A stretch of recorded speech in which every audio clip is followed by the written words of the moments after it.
This one's called On the Terraces. It's about football.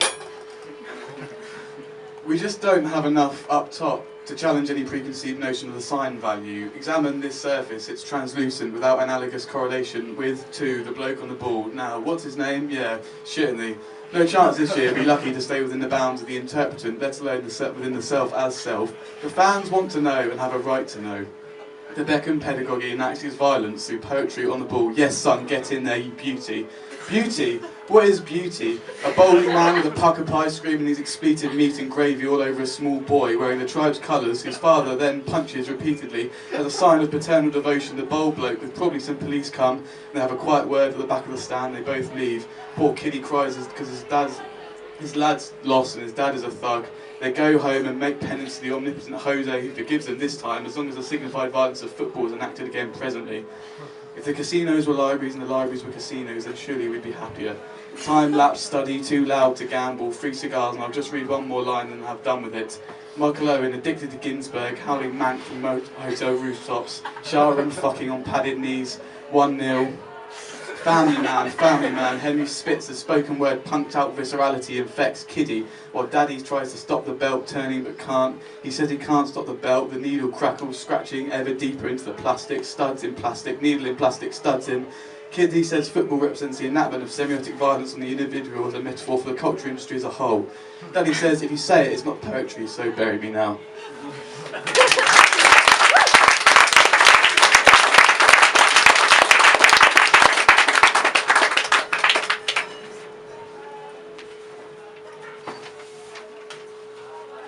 This is my last poem. It's called Suburbia. We exist inescapably in the forefront of social revolution, seated grandly in ivory thrones, sampling hip-hop and jazz. Blip, bloop, Daddy's calling, wants opinion on the meat for Sunday. I won't touch it if it's a substitute. I want to know something died for me, just as my father and his father before him and his father from whom I cannot escape. Awake? If I misquoted Joyce and they might not accept my study proposal, but fuck it, I'll just go travelling. I hear the drink is cheaper there. I wish that bloke at the front would stop coughing because I've missed all the lines about race and gender, but I guess I can find them in the library. Just don't ask me to argue because experience is a substance on which I draw, and I draw suburbia. Misty with the fog of designer skunk. England at home is bright plastic furnishings, pens arbitrarily engraved with a message from an old flame. I think she's dead or working in the city, clawing desperately at the ceiling as my father and his father before him and his father looked down invitingly. Splice my genome, feed it to the battery hens, let them taste the nightmare I unintentionally perpetuate. We erupted, smeared in Elmley and summerberry compote, faux suede umbilical tweet, trailing behind our opaque binary selfhood, attached by a mail comment to the motherboard of semi-ambiguous border control policy standpoints and a pornographic relation with shabby chic.